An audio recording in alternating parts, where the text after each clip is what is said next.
said, boy, throw that pitchfork down. Grab your musket and 30 rounds.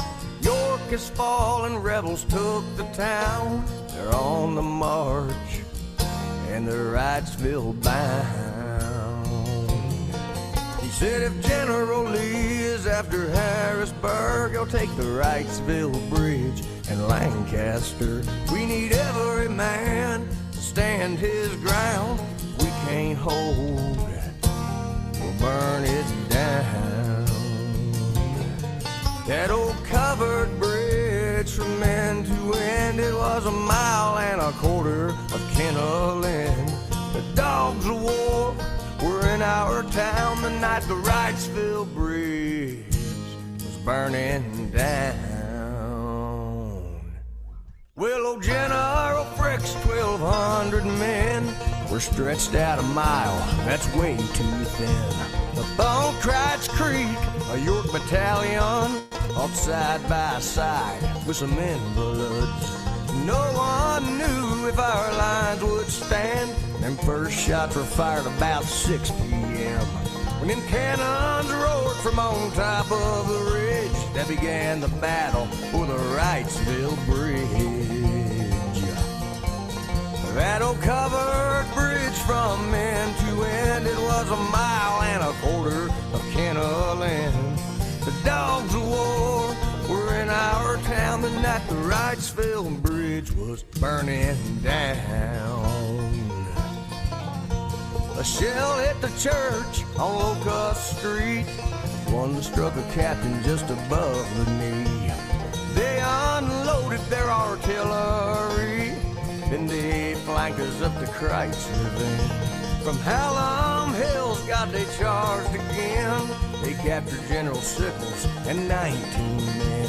By 7:30, Lord, they took that town. Rick knew it was hopeless. He said, burn it down.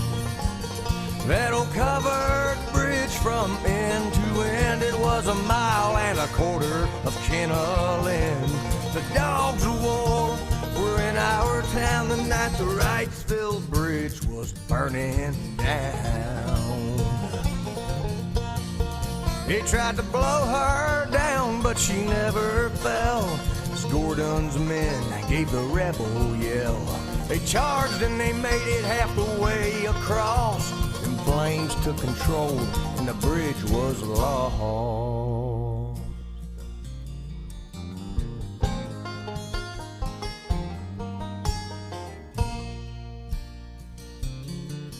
Well, the flames started threatening to burn the town. Them southern boys laid their muskets down. General Gordon formed a bucket brigade. He worked with the people, and the town was saved. Now many a boy that watched that old bridge burn was marched to his death in Gettysburg. And to this day their bones are in that ground. A hard day's march from where that bridge burnt down. That old covered bridge from end to end was 1.25 miles of kenneling. The dogs of war were in our town the night the Wrightsville Bridge was burning down.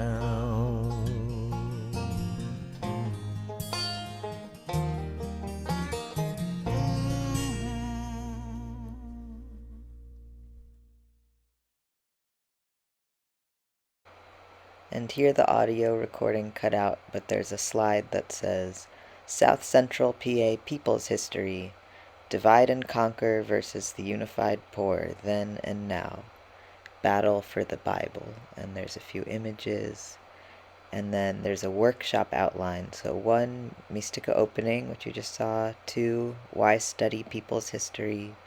3, South Central PA Today. 4, The Movement to End Poverty, studies the movement to end slavery. 5, Historical Case Study 1, Christiana Resistance.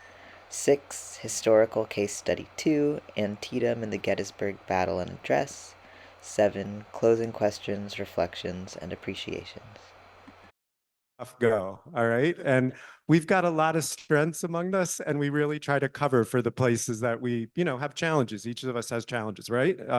So anyway, so I guess I want to ask for grace also as we attempt to pull this off with you all. Okay, cool. So you can go to the next slide, Keith. So these are our goals for today. I tried to make it really simple for the translation team. None of the other sides were simple, but this one was pretty simple. So there were 7 goals we had. We wanted to ground, connect, inspire, politicize, equip, assess, and model. All right. You really shouldn't have 7 goals, especially if you only have a little over an hour. They're one word, right? So I get some credit for the brevity here. But I want to say something, and I only have a few minutes. I think this may be the only slide of the 10 I prepared for this section I'm going to get to, but that's all right. So the first one is ground. So I want us to notice we are in South Central Pennsylvania. And I want to suggest that this is actually hallowed ground. I have 3 minutes. Okay, I'm not even going to get through the goals, let alone the rest of my slide. That we are on hallowed ground because of the struggle of movement ancestors that came before us, okay? Who really dedicated their lives and gave their lives for the cause of justice and freedom. Connect. I want you to look at the people sitting at your table. Look at the people sitting at the next table. Notice each other, and can you see yourself in them? Okay? Can we see ourselves in the people sitting at our tables and around this room? And I want to ask us to not only see ourselves in the peoples we're sitting with at the table, but also to be prepared to see ourselves in the people whose story we're going to study now, okay? That they are just as much us as the people around the table, okay? Inspire. So we often say that we've been taught to hate and fear each other. We've been taught to hate and fear ourselves. We've been taught that we're responsible for our poverty, that we can't lead ourselves, let alone a country or a movement to change this country. So this history shows the contrary. People like ourselves who did just that. Politicize. Politicize. What does it mean to politicize? If I didn't have just 2 minutes left, I'd ask for some responses. I'm going to suggest that it has to do with political or power. Okay, so by politicize, I want to suggest that we are in a struggle to fundamentally transform this society. Equip, that we have to be equipped for that struggle. We have to be equipped with lessons, with principles, with ingredients, with models, with the lessons of those who came before us, their victories, but also their defeats. Sometimes we learn the most from defeats. Assess. What I mean by assess is that we are operating on a terrain that is loaded with history. And that history provides the people who live here with all kinds of weight that sits on our shoulders, mostly from the defeats, because our people have been defeated a lot. But sometimes there's victory that also sits with us latent, okay? And so this workshop is going to give us a feel for the emotional and mental terrain of South Central PA. But each of the regions we come from has an ideological and emotional, a spiritual terrain, hallowed ground. And lastly, model. That we want to model what all of us can do in the states across the country, in the regions of our states, when it comes to doing this kind of people's history. And that's my time. And I will move on, and we're going to skip 10 slides. But that's all right, because I think this was worth it, just to help ground us in what we're going to do. Okay, cool. Oh, all them slides? See, I told you. Well, we'll send the slides out. So that reminds me one last thing. We are going to give a tease, a taste. We're going to try to whet your appetite for the need to study. A lot of people in this room have been in studies with us. We do 2 studies a year. We are studying all the time in our committee meetings, right? But this is a tease. So I'm not worried that I just skipped 10 slides, that I put a lot of time into, and that the translation team put a lot of time into. I'm sorry for the translation team. But I know that we're all going to commit to further study. Is that correct? Okay, very good. All right, here you go, Tammy. It's okay. They're already ready for future use. Evergreen. Okay. Alrighty, y'all. Hang on. Let me bring up my doc again. So we're gonna get into. I want to share. So this is the title of an article that was written, titled "Divide and Conquer and How to Combat It in Lancaster County, PA." So earlier this year, as we were coming out of our steering committee retreat that we often have in February, and also last year's MA, where there was a lot of mentioning of what was going to come to the time period up ahead, right? That this upcoming election year was going to be intense, that we knew we better be ready for it. Well, it didn't take long into the year for our region to say, let's just start now. So early in the year, February and March, a series of events kind of happened back to back. And so because of what happened, I felt the need to document it, and I love to write. So I got in there and I just wrote a big long thing of what happened and said, Phil, I need help. So Phil got in and worked on it with me. And we really, I think, created something very beautiful that could be utilized for folks to study and think about. So what's happening in my community regarding this, right? So with that kind of being said, and it was the link to the article was sent out, the full link. A part of it is in the recent Keystone, but the full link is on the website blog. But I want to kind of just put a couple points of some of the things that came out of the article, right? So the article focuses on 3 examples of attacks on the poor that were happening simultaneously. It was on the immigrant community, the unhoused, and the LGBTQ. This article shows through a local community an example of how both political parties and sectors of the ruling class engage in divide and conquer tactics to maintain and rally their base.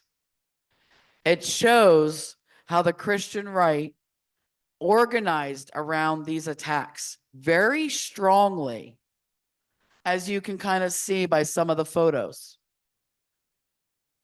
The Christian liberals, mostly silent, siloed.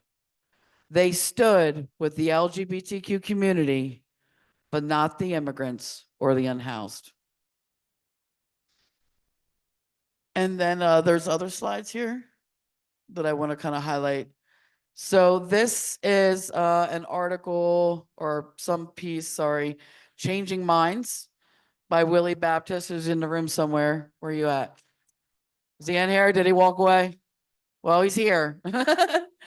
And Sharon and John Wesley McCoy in 2020.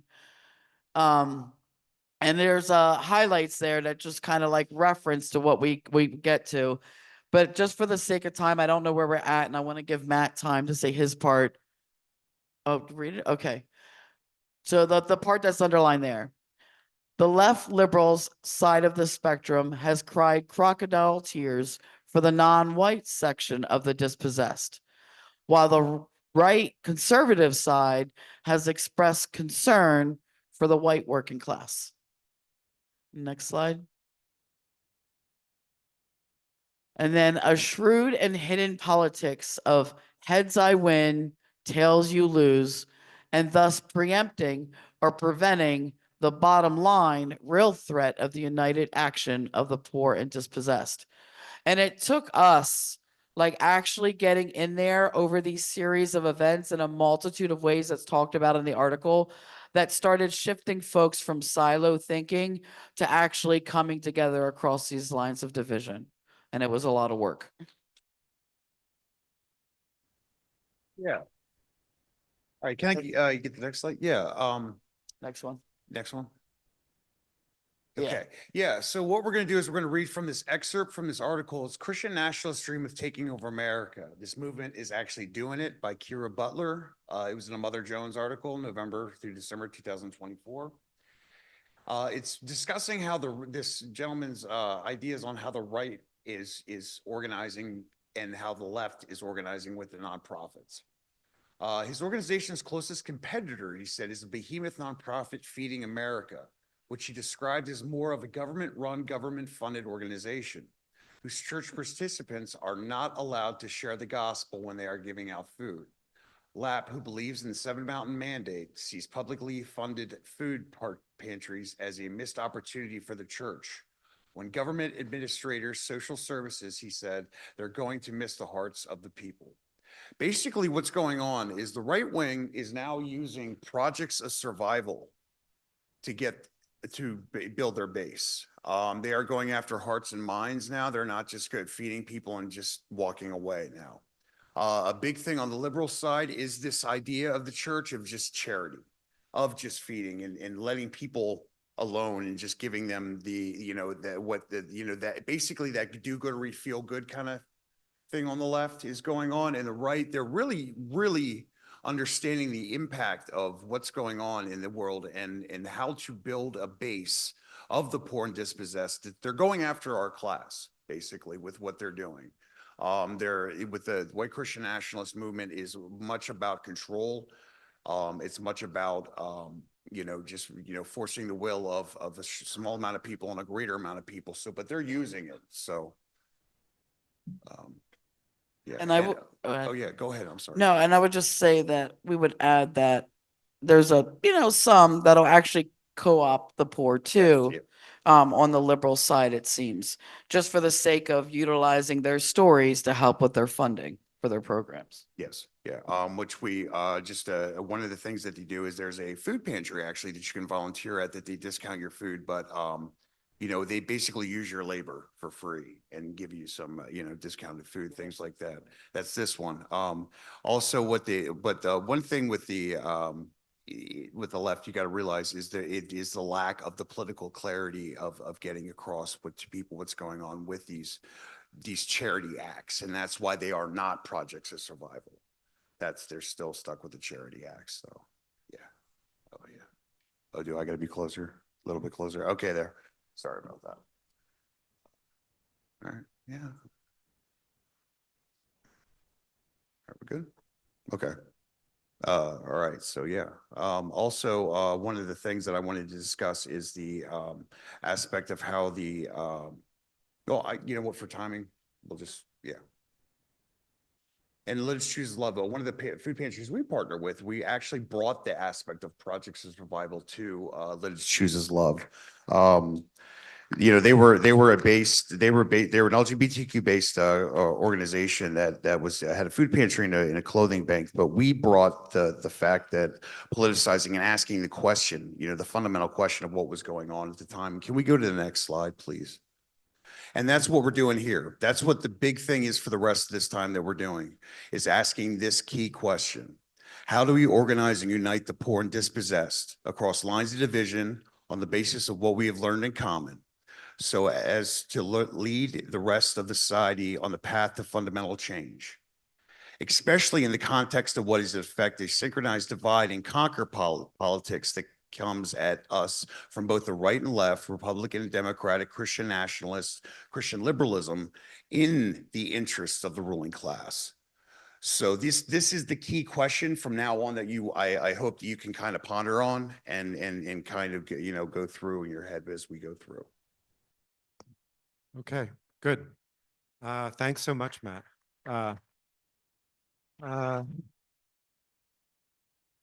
So, y'all, history is vast. There is so much in history, so much, right? And so what we've tried to do before we do a dive into history is say, what are we looking for in that history? And what we're looking for in that history is the problems and challenges we're facing today and some guidance for how to deal with those problems and challenges, right? And so, Keith, if you go back to that slide before, again, this is the question that we're trying to answer as we go back to history. How do we unite and organize the poor across these lines of division on the basis of what we have in common, okay? So that is our North Star for going back to history. That's our magnifying glass. What in the past can help us identify and answers to these questions. Are you with me? Does that make sense? And this is real. This is life and death, you all. Do you feel that? You know, if we don't figure out this question, we're done. You know, not just the poor, but humanity and all life on this planet. It's not over dramatic, right? That's for real. We feel that, okay? And so this is the question we're taking back to history.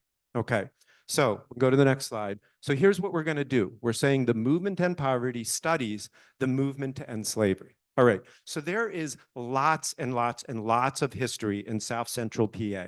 There's lots and lots of history in Southwest PA, in Northeast PA, in Central Appalachia PA, in Southeast PA, in Northwest PA. There's lots of history all over this country, right? And mostly it's been taught to us in a way that we can't get anything useful out of it, right? They done taught us stuff that is of absolutely no use to us, you know? And so we have to do the work of mining this history and finding the relevance and lessons for our work today. We have to do that labor. They have not done that labor for us. In fact, they have turned us off to this history. When they talk about the poor organizing, they don't include the movement to end slavery, actually. And this was the most successful movement of the poor in this country's history. The abolitionist movement, the movement to end slavery, Civil War, and Reconstruction. This is the furthest the poor in this country ever got on the path to fundamental change, okay? There is no other movement in the history of this country that got as far as this movement. Okay? If you want to argue with me, let's do it over lunch, all right?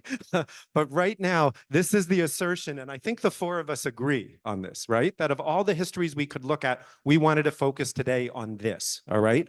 There is indigenous history here, there is Revolutionary War era history here, there's labor history, there's civil rights history, there's survival movement history here, but we're going to focus on this movement because we think it has the most to teach, even despite the way it's been taught, which would have us think there's no lessons for the poor in the movement to end slavery because it was just a bunch of white liberals who helped some poor folks get free, right?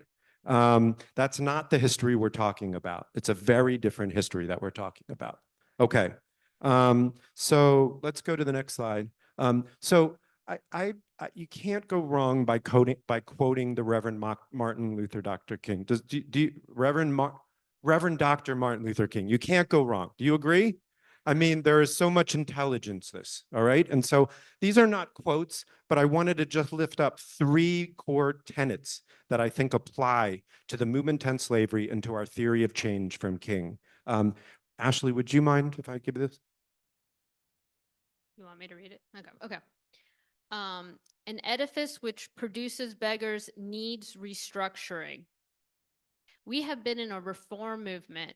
We moved into a new era, which must be the era of revolution.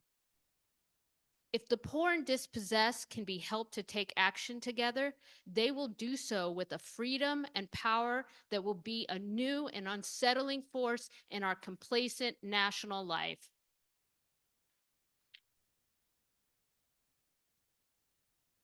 Have you all heard these before? These quotes? Do you feel the Reverend Dr. Martin Luther King in these quotes?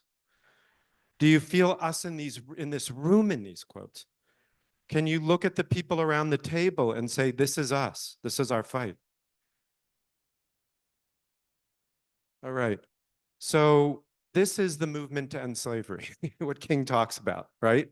An edifice that needs restructuring, a reform movement to a revolution movement. Before the abolitionist movement became a revolutionary movement, it was a reform movement. And if the poor and dispossessed could be helped to take action together, that's what happened. The poor and dispossessed were helped to take action together, okay? So let's go to the next slide. So I have two lessons from the whole movement to end slavery and Civil War period that I'm going to flag. And then I'm going to turn it over to Matt, Terrell, and Tammy to take us into 2 deep dives on this history. Are you with me? Okay. All right. All right. Hang in there. All right. So lesson 1. At its core, the movement to end slavery is an example of the poor organizing the poor. That's us, you all. The poor organizing the poor, not the rich organizing the poor, but the poor organizing the poor. Okay?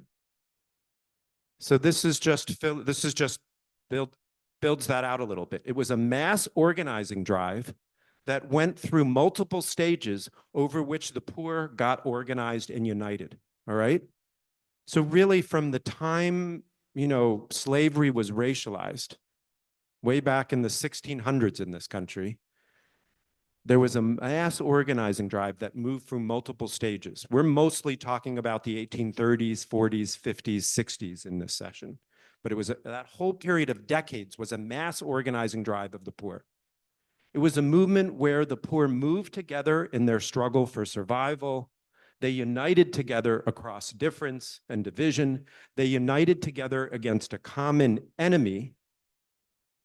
And it was a movement where, having done all that, they led other social forces on the path to fundamental change. Okay, so at its core, the movement to end slavery is us, the poor organizing the poor. You got that? Okay, this might not be how we were taught it in school. Did you learn it like this in school? I don't think so. All right. All right, lesson 2. The movement to end slavery was a revolutionary movement, not a movement for reform. It progressed along the path to fundamental change. It got further than any other movement in this country's history. The dominant form of wealth and property was abolished. What was the dominant form of wealth and property that the movement abolished? Slavery, chattel slavery. That was the dominant wealth. And the prevailing ruling class was taken out of economic and political power. Who was the prevailing economic ruling class? The slaveholders, the plantation owners, the slaveocracy, the slave power, right? They were taken out of power. A ruling class was taken out of power. The government was wrested from their hands. And for a moment during Reconstruction in the South, the poor had the reins of the state apparatus. And they did amazing things. They built hospitals, they redistributed land, they built schools, they participated in the government fully. The Congress of these southern states, the legislatures, were full of poor people passing laws in the interests of the poor. And then the ruling class of the North, which was taking over the federal government, united with the deposed slave power and murdered that revolution that had happened in the South. The defeat of Reconstruction. All right, that's a lot of history there. We can spend years studying that together. But this was a revolutionary movement. Okay, so 2 things. It's the poor organizing the poor and a revolutionary movement. This is my last slide, the next one. This is just, again, the question we're keeping in our minds. Okay, and then the next slide. Ooh, it's a little blurry, but you can make it out, I hope. So this is the map of where we are, all right? What do you see on this map? Someone want to call out what's on the map? So raise your hand. Someone know what the map is representing? Yeah, all the way back there. Pennsylvania. Yes, you got it. Pennsylvania's on this map. What else is on the map? You got New Jersey's on the map? Okay, Michael? It's the Mid-Atlantic, right. You've got Pennsylvania, New Jersey, Delaware, and Maryland, okay? And so the thing I want to particularly draw our attention to is Pennsylvania and Maryland, all right? And this line right here, does anyone know what that line is called? The Mason-Dixon line. And in the history we're going to study, what's the difference between below the Mason-Dixon line and above the Mason-Dixon line? Someone raise your hand. Freedom and slavery, right? Okay. So above the Mason-Dixon line is freedom, below the Mason-Dixon line is slavery. But it is not secure above the Mason-Dixon line. There are pitched battles during the movement over the decades, 30s, 40s, 50s, 60s, and the Civil War. And so this line here is critical for the abolitionist movement and the Underground Railroad, and it's critical for the Civil War battles that we're going to be looking at today, which are right below and right above the Mason-Dixon line. So this is where we're at, okay? And these two regions have a lot of importance for our work today. Maryland and Pennsylvania working across that line today as well. Okay, all right, so does this make sense, y'all? Why we're gonna dive into this movement to end slavery history in the rest of our time? Okay, all right, thanks y'all. I'm gonna turn it over to Tammy. Very good. Oh, that was that photo.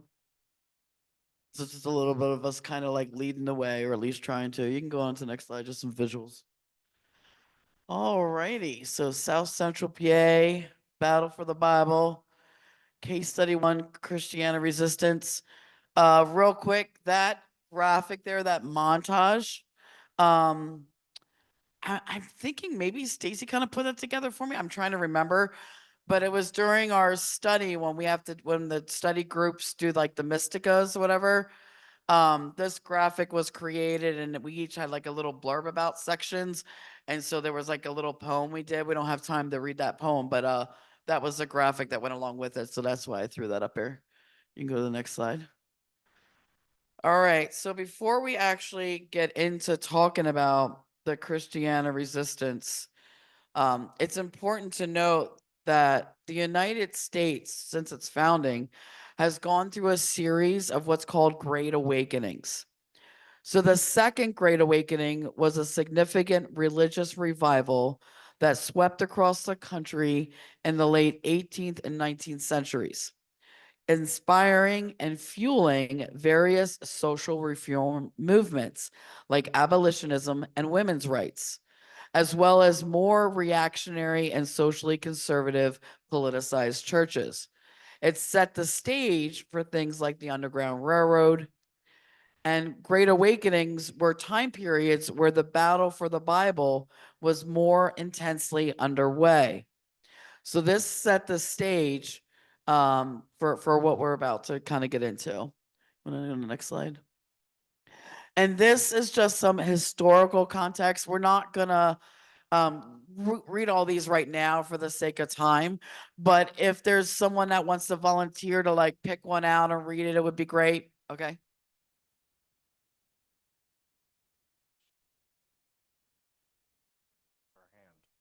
Someone raise a hand. Oh, yep. I'll go just to you because you're closer.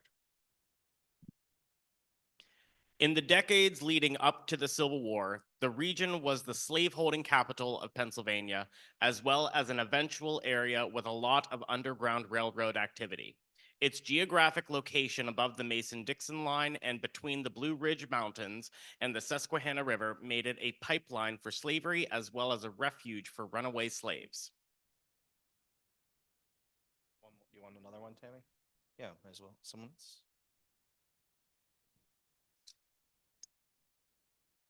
Religion and the battle for the Bible played a role in the abolitionist movement, and there were many contradictions and divisions amongst the faith community. The region was populated by a complicated mix of freed blacks, fugitives, sympathetic and anti-slavery people, including active abolitionists, as well as defenders of slavery. The Pennsylvania border, especially in the era of the Fugitive Slave Act, was swarming with bands of slave catchers and posses. The contradiction was felt more and more deeply in places like this. Sure. Yeah, and the Fugitive Slave Act was passed on September 18th, 1850. Thank you. Next slide.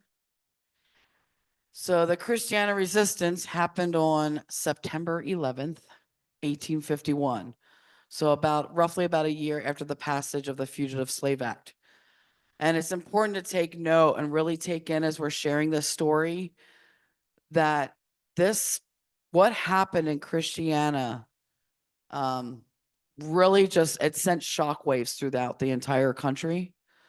And so as you see here, it was it appeared on the front page of the very first edition of the New York Times. Next slide. Okay, so we're going to get into a video. It's very short. It's going to like summarize the Christiana resistance, and then we're going to get more into stuff.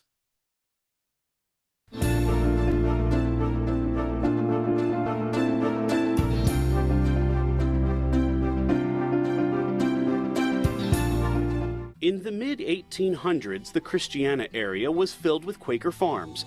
This farming community took in formerly enslaved African Americans, gave them food, shelter, and oftentimes the means to start a new life. But the tranquility was shattered with the passage of the Fugitive Slave Act. That's when slave owner Edward Gorsuch of Maryland came here to recover men that had run away from his home in Glencoe, Maryland. He came here on September 11th, 1851, under a federal warrant from constables, the officials in Philadelphia. The runaway slaves were hiding in the home of William Parker on a nearby farm. Parker and his family and his friends there resisted this notion of taking them back. And in the dawn hours, there was a confrontation. Words escalated into an altercation when the unthinkable happened. Somebody fired a shot. All the accounts don't indicate that no one knows from which side it emanated, and then gunfire broke out. Gorsuch was shot fatally. His son Dickinson was shot and then also beat up. Both of them were hacked by corn cutters, by people there. Edward Gorsuch apparently died on the spot, and his body was brought here to what was the train station. 38 men were charged with treason following Gorsuch's death. With a little help from local politician Thaddeus Stevens, none of the charges would stick. All 38 were released. When it went out and was covered by the news media at the time, it is considered to be one of the sparks that led up to the run-up to the Civil War. The South was irate that no one answered for the murder, and for the North it was a victory, not a riot. Now we look upon it and call it the resistance at Christiana, because it was a resistance against an inhumane and unconstitutional institution of slavery. A small-town brawl that will forever be memorialized in this area on the Lancaster-Chester line. Walking in the footsteps of history, I'm Peter Taraborelli, News 11. Thank you.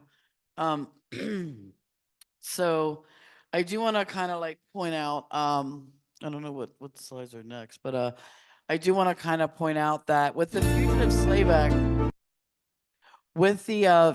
Slave Act, what was kind of very vital about it was the fact that they could walk up to you, Leslie, and be like, oh, by the way, I'm deputizing you. You're going to help me catch that man. Oh, you don't want to do it? Oh, well, you're going to jail. You're breaking the law. Like, that was the reality of that. Like, it's just literally forcing us to do that to one another. That's disgusting. So I wanted to say a little bit of something about William Parker, because one of the great things about doing this workshop was I keep learning more and more about the Christiana resistance. So when we did it during the study, this was something I didn't know, but we felt it and wondered, right? What we learned through putting together this workshop is that William Parker was born in Maryland. He was a slave in Maryland, and he escaped slavery. And he came up here to South Central PA, first in York briefly, and then went over to Lancaster.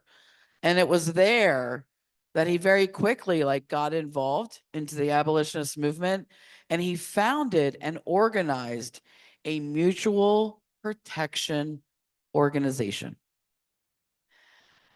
And this was in order to prevent the recapture or of escaped slaves. So he was organizing this and doing this for years before the Christiana resistance.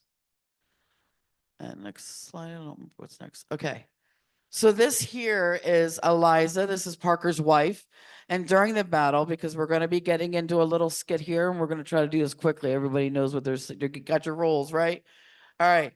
But I want to kind of just reflect on this as you hear us say the things that we're saying.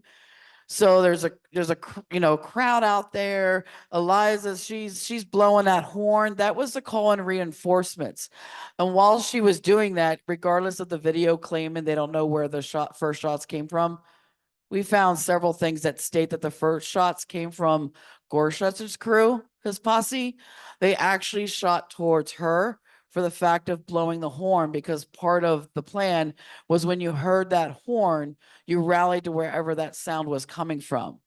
That's how they called reinforcements. Now we have social media. We could just do a signal thread, right? But back then they had the horn. And then next slide. So now we're going to get into our parts here. So this is going to be, I got to pull my document up. Sorry. Here we go. So this is just a kind of, we're going to do a little skit where we're going to say some lines. This was basically taking place. The posse's there. She's she's blowing the horn. Other folks are showing up. So, stuff's going down. But it doesn't just start out with they all show up and they just started to get into battle. There's a little bit of negotiation that kind of happens, a little bit of verbal battle. So that's what we're going to kind of like go in and show. So we're just going to like say the lines. Now we can share this document out later so you can see more in depth. But so we have Terrell, you're going to be yellow, so you're Parker. Whoop, whoop. And I'm going to be Klein, so I'm turquoise. And you're, I don't know how to pronounce it, Pinchini? Yeah, okay, so you're pink. And then Matt, you're Gorsuch. So you're red. All right?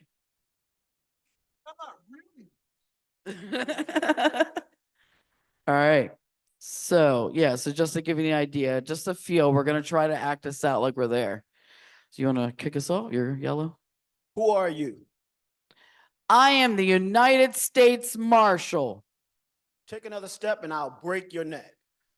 I am the United States Marshal.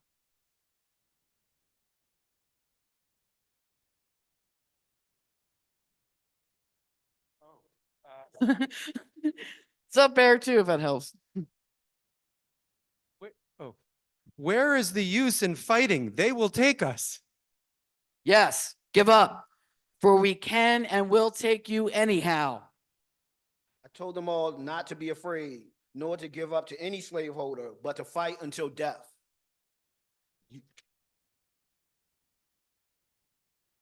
You have my property.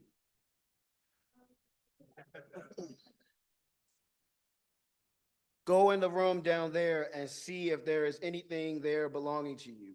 There are beds and a bureau, chairs and other things. Then go out to the barn. There you will find a cow and some hogs. See if any of them are yours. They are not mine. I want my men. They are here, and I'm bound to have them.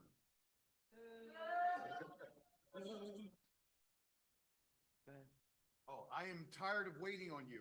I see you are not giving up. Go to the barn and fetch some straw, said he to one of the men. I will set the house on fire and burn them up.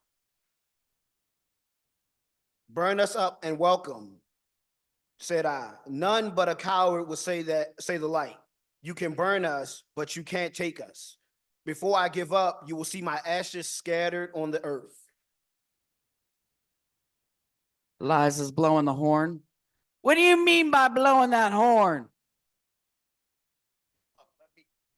Give up and let me have my property. Hear what the marshal says. The marshal is your friend. Yeah. He advises you to give up without more fuss, for my property I will have. Yes, does not the Bible say, servants obey your masters? I said that it did, but in the same Bible said, give unto your servants that which is just and equal. Do you know that? Do you call my brother? Where, I asked, do you see it in scripture that a man should traffic in his brother's blood? Oh, do you call up my brother? Yes, said I. Then it goes on for a little bit, some more back and forth. And then Marshall goes, if you don't give up by fair means, you will have to be foul. I am getting tired of waiting on you. I see you are not giving up. See here, when you go to Lancaster, don't bring 100 men, bring 500. It will take all the men in Lancaster to change our purpose or take us alive.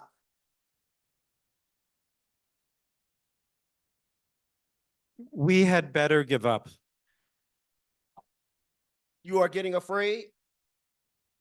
Yes, give up like men. The rest would give up if it were not for you. I'm not afraid, but where is the sense in fighting against so many men and only 5 of us? I will go downstairs and give myself up. Don't believe that any living man can take you. Don't give up to any slaveholder. So that was the skit, y'all. All right. Now I gotta go back to the other part. Hang on, because I don't remember what's next. Okay. All right. Yeah. Alrighty. Yeah, we weren't sure how long that was gonna take. That was just put together last minute. But yes, when it goes up with the slideshow. So we're just gonna just real quickly kind of state that we're going into the significance that are listed there. Yeah, go ahead. Okay. Yes. So after these events, there was a trial that was going to take place in December. Just ahead of that, Frederick Douglass actually helped the actual 3 slaves that were at Parker's farm escape to Canada. And, you know, due to the Fugitive Slave Act, that was also a crime. And in his comments ahead of the trial, he actually calls out that life and liberty is something that we are guaranteed. He was speaking to human rights, something that no nation can give. And so he said, and ultimately called out those who would take others' lives, and said that they then forfeited theirs through the taking of those lives, and that what was done was just. Awesome. Thanks, Terrell. Next slide. Try to do this real quick. So just real quick, and then as I talk, you can change the slide. But that the treason trial was the largest treason trial in U.S. history. And it's important to note that this was a cross difference. There was white Quakers that showed up throughout the battle that refused to be deputized to help take the men back. So, and they said they have a right to defend themselves, but we're pacifists, so we won't get into the battle, but they have a right to do that. We're leaving. And as you saw in the video, you know, the South was pissed. Another interesting point that I'm just like sort of thinking about is that the abolitionist movement was made up of many people that had either minor or significant roles. And they had lawyers, congressmen, judges actually on their side that were a part of that movement, let alone just other everyday people. And I think that that's something interesting to reflect on. So I know that we can't really get into these, but I did just want to share some of that. And that that this, you know, it elevated the leadership and organization of the enslaved and fugitive Black worker. And that many saw this as the first battle of the Civil War. Next. We're just going to try to. And then these are the lessons. You only get what you're organized to take. Leaders must be clear, committed, competent, connected. Women's leadership, and also the battle for the Bible.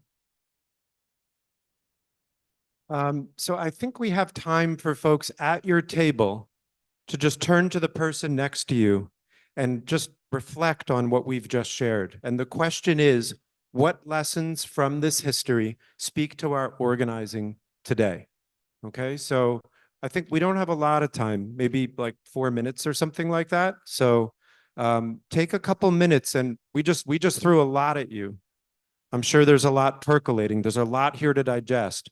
What speaks to you? Yeah, good. Okay, let's come back, you all. I hope you got to compare notes a little bit with someone sitting next to you. We want to hear from like just 2 people, maybe. Just share something out that was interesting in the conversation. Oh, great. And if there is someone online, we can call on someone in line. On this table, we'll just do it in English for now. On our table, just reflecting, especially with folks for whom the details of the civil rights of the Civil War and the abolition movement are new. We kind of two main points is that slavery continues in a way. There was a change of slavery, that today we are enslaved to capital, that if we have to sell our labor power to not be hungry, there's so much more emancipation that we have to and are working towards. And then the second, that the victory of abolition was through struggle, right? That it wasn't given to us, but it was because of our struggle. So we basically came up with just not dividing, becoming a whole, treating everybody as an equal person, and helping restore everything that we've actually have learned through you guys. So I think we're going to take the last comment from the Zoom. Am I unmuted? Yeah. I was thinking some during the discussion a little bit about John Brown, which was very close to Pennsylvania and that part of Pennsylvania, and the movement to organize and arm slaves in terms of the rebellion against slavery, and how important in a way that was, whatever the outcome was also leading up to the Civil War, and was a very revolutionary act in the sense of saying that the victims of this society should be joining together to fight for their own liberation, and also how important it is to not just be equal with each other in terms of people that we meet, but of being shoulder to shoulder.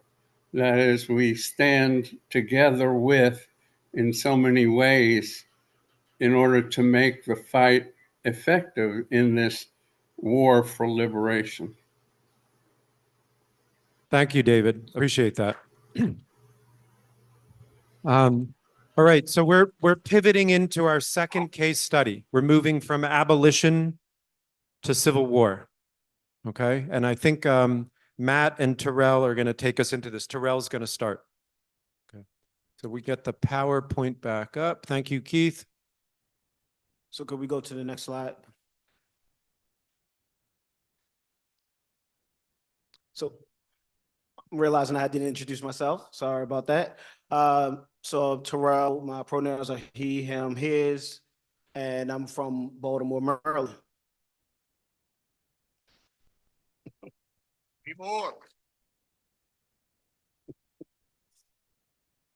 So I come from United Workers, and part of our people's history, we looked at the Battle of Antietam. And this, the ruling class teaches us that this was the deadliest battle, the deadliest day of battle during the Civil War. And that is completely true. But through the lens of people's history, we understand to a greater extent the horror of that. The number of casualties, oh, next slide, please, sorry. So on this day, September 17th, 1862, nearly 23,000 people were made casualties. But both the Confederacy as well as the Union instituted drafts ahead of the Civil War. And because of the ways in which the draft was instituted, it really highlighted that this was a rich man's war, but a poor man's fight. You could have a substitute. And so you could pay someone to go and do the dying for you. And so for mere $300, which was a large sum at that time, and due to that, majority of the people that die here were the poor. And so from the Union, 1 in 4 became casualties, and from the Confederacy, 3 out of every 10. Could we go to the next slide? And so the Emancipation Proclamation was given by Lincoln, signed by Lincoln on September 22nd, 1862. And as most of us know, all of us know, this freed the slaves in the Confederate states. And this is the way, the ruling class history teaches us. But again, to just go back to that people's history, just want to give greater context to this and to explain that this moment was the culmination of a movement of the poor and dispossessed across race, poor whites and poor enslaved Black workers, like creating the moment for Lincoln to do this. Can you go to the next slide? So as the slide you're seeing is the general strike, and in W.B. Du Bois' Black Reconstruction in America, he talks about the collective self-emancipation of Black enslaved workers on plantations who both took their labor as well as we all know, they were the economic power behind the Confederacy, and like removed it from the plantations and brought it to the Union Army. And so not just like it's taking back their power, but changing their role in the emancipation of their people. Thank you. And this slide was something that Phil and I yesterday, as we were like looking for examples, we actually came across the Night of Burning Bridges. And so just to give a little context, the state of Tennessee was one of the states that seceded and joined the Confederacy. But what is not taught is that 2/3 of like the people were not in favor of this. They were completely opposed to it. And so they actually went through a process of like sabotage of like bridges and like working from within to defeat the slave power. And because of this, more than 150 people were ultimately rounded up and like placed under arrest and moved to the deeper part of the Confederacy down in Alabama as prisoners. And so alongside this, poor whites also like left to join the Union and to stand with the Black enslaved workers and those who were coming from the North to end the slave power. And so, as I was saying, that Lincoln was responding to what was happening on the ground. In the first picture, you're seeing what is called the Louisiana Native Guard, and this guard came from Louisiana after it was taken by the Union. They actually did dozens of like recruitment drives and actually raised forces to support the Union cause. Showing that again, the narrative that slaves were content in their condition was never true, and that they would put their life on the line to actually guarantee their liberty.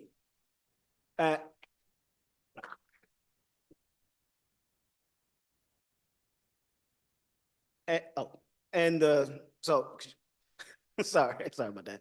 And the second slide shows the 54th Massachusetts, which was one of the all-Black regiments that was put together after Lincoln signed the Emancipation Proclamation, but also before it actually went into effect in January of 1863, showing that the Union was actually responding to what people on the ground were already convinced of and knew was their purpose. Awesome. Cool. Thank you, Terrell. All right. All right, what we're going to talk about right now is June 28th, 1863, a big day that actually is very little known in history. The burning of the Wrightsville Columbia Bridge.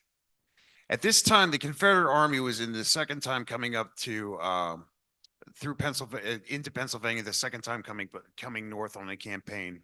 The South at this point were coming off wins at Fredericksburg and Chancellorsville, and basically had the Union Army completely demoralized. They were basically coming north. If their main objective was Harrisburg. If they could take Harrisburg, they would basically be seen by England and France as sovereign nations, start getting funding from them, military aid. It would have been a completely different war. So basically what happened was on June 28th, they were coming up through Wrightsville, started crossing the bridge, and the people, there was militia trying to stop them the whole way, but there was nothing they could do. They were not stopping the Army of Northern Virginia. That's what it was called under Robert E. Lee. So what they did was they burned the bridge. They burned it to the ground. And the Confederate Army was a quarter of the way across and actually had to turn back and go back across. And they were stopped there. And if they basically would have gotten to Lancaster, which they were headed for, they would have gotten the railroads, which got them to Harrisburg. They would have got their guns up in the hills. It would have been over. It would be, like I said, a completely different war. From this point on, the Confederates, started marching back. But at that time, the fire from the bridge actually caught the town of Wrightsville on fire. And in an act of interesting solidarity, the Southern troops actually put their weapons down, formed bucket brigades, and saved the town of Wrightsville. In an act of, at that time, a really interesting act to me. But because of the fact that they burnt the bridge, there was no other way to get across the Susquehanna River. So basically, the Confederate Army was stumbling through South Central Pennsylvania, raiding farms, taking things. Paying people off with worthless Confederate money, things like that. So basically what I want to point out here is, so up north, there's the Susquehanna River over there. The Confederates are coming back, wheeling down through. The Union Army is chasing them from Chancellorsville, coming up from Maryland. They meet right here at the roads in Gettysburg. Gettysburg turns out to be the biggest battle in the Western Hemisphere ever. 51,000 casualties in 3 days in a town of 2,000. I want people to think of that for a second. The town of Gettysburg only had 2,000 people in it. 170,000 men marched on that town, and there was now 51,000 casualties laying all over the fields. You could literally walk from one end of the field and not step on the ground. You were stepping on bodies the whole way. Next slide, please. So yeah, the objective of the Northern Army in Lee was to seize Harrisburg, which I said, which would have set the stage for marching on DC if they needed to. The international response by British and France would have intervened on their behalf. The burning of the bridge stopped them.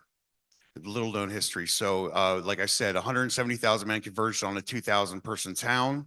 The two armies suffered 51,000 casualties. They roughly split down the middle. It was a Union victory in the fact that the South could not replenish their ranks. They had to basically go back down there, and which led, honestly, to the next turning point of the, if you can go to the next one. Actually, the next one we can go. The draft riots in New York. Shortly after that, the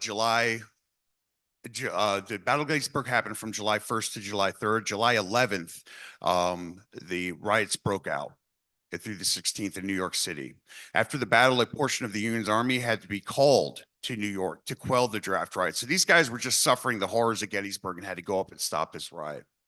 Lincoln diverted several regiments to the militia volunteer troops after Gettysburg. The rioters were overwhelmingly working class men, particularly resentful that wealthier men who could afford to pay $300, as Terrell said, to commute fee to hire a substitute were spared from the draft. Initially intended to express anger at the draft, the protests turned to a race riot, which white rioters, predominantly Irish immigrants, attacked blacks throughout the city. The official death toll was listed between 119 and 120 individuals. The Confederacy defeated Gettysburg and the other associated losses they had, along with Lincoln's Emancipation Proclamation months earlier, was really what changed in this time period from the fall of 1862 to the fall of 1863, where it shifted from saving the Union to now being a cause of emancipation, freeing the slaves. That's really where it was solidified. The next thing I just want to go into, we don't have a whole lot of time, is we could spend days on this, the Gettysburg Address. Do we have time to read it? Or 3 minutes? Yeah, we got time to read it. Phil, do you mind reading?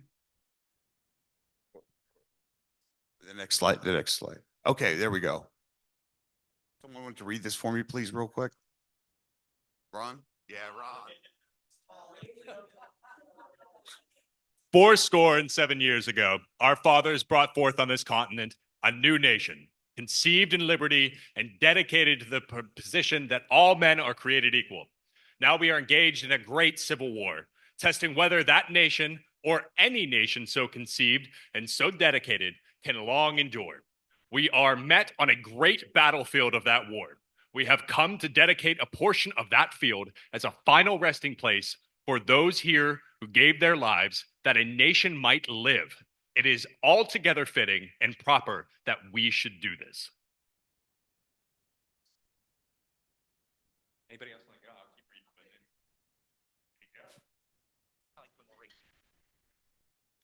But in a larger sense, we cannot consecrate, we cannot hallow this ground. The brave men, living and dead, who struggled here, have consecrated it, far above our poor power to add or detract. The world will little note, nor long remember what we say here, but it can never forget what they did here. It is for the living, rather, to be dedicated here to the unfinished work which they who fought here have thus far so nobly advanced. It is rather for us to be here dedicated to the great task remaining before us, that from these honored dead, we take increased devotion to that cause for which they gave their last full measure of devotion, that we here highly resolve that these dead shall not have died in vain. That is, that this nation, under God, shall have a new birth of freedom, and that government of the people, by the people, for the people, shall not perish from the earth.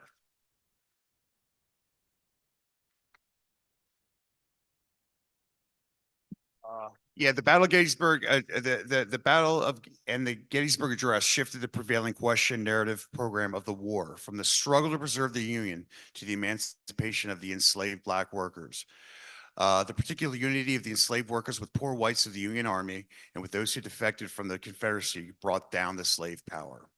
So with that, we have one more slide we want to put up here. This is some questions we want everyone to reflect on. We're gonna is this are we get a couple minutes?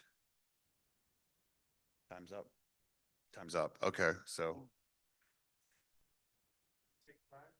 take 5. Let's do like just a minute with the person next to you again, just to reflect on this half of this presentation, and then we'll come back and get a few last reflections. Okay, so thank you so much, Matt. So with your partner, you can talk about whatever's on your mind, but we have here, how was something we learned together different from what you were taught in school? So was there anything in what we presented today that you weren't taught? Was there anything you were taught? How do you see this history being connected to our struggle to abolish poverty? How does the shift in focus of the war from preservation of the Union to emancipation affect the outlook on the war for the poor and working class people, North and South, Black and white? And how do these stories tell us how our class can lead across lines of division today? What do they tell us about how we are manipulated against one another? So really, turn to your partner. What's on your mind? We'll come back and we'll hear a few thoughts. Thanks, y'all. Okay. I know that was not enough time. You've got lunch coming up, so hopefully you can continue these discussions into lunch. We'd like to just hear again from two more people. If there's something that you were discussing that you might want to share. Rika's looking away from me. Rika, do you want to? Okay, all right. You can always depend on Rika here. All right, Rika. Hey, y'all, can we listen to Rika? Okay. Well, we were saying how they were organized back then, and then you see the cross the differences because when the town was getting ready to burn down, they put down their weapons to save that town. That shows humanity because they didn't care if it was poor whites or blacks. They still wanted to save that town. So that's showing how they're organized right there and showing humanity. And then also when they up there put that if it's not worth living for, it's not worth dying for. But it was worth living for because they died for freedom. Thank you so much, Rika. Really. No one online? Is there anyone else that wants to? So we were just talking about how back then there were some really strong divisions between our class, right? And we're seeing really strong divisions now, and how important it is to come together across those divisions, right? And how exactly we get at doing that because it feels so hard and so impossible, right? And I was talking, bring it back to our theory of change, that healthcare is something that unites us even against these really strong divisions, and that could be a way to start coming together. Okay, thank you, Becca. One more. What I was talking about is how they don't teach us a lot in school about our history, but with us coming together and able to dig and dive into the history and look up and talk to each other about our ancestors and what's going on with us, we learn a whole lot more coming together like this than they do teach us in school. Thank you so much. Thank you so much. Okay, so that's our session, you all. I just want to suggest that this was not a break from organizing, but this was organizing, right? What we just did for the last hour and 15 minutes was organizing. What we're doing here this weekend is organizing. We're organizing the organizers, all right? So thank you for doing this session with us. Can we give a round of applause for this crew?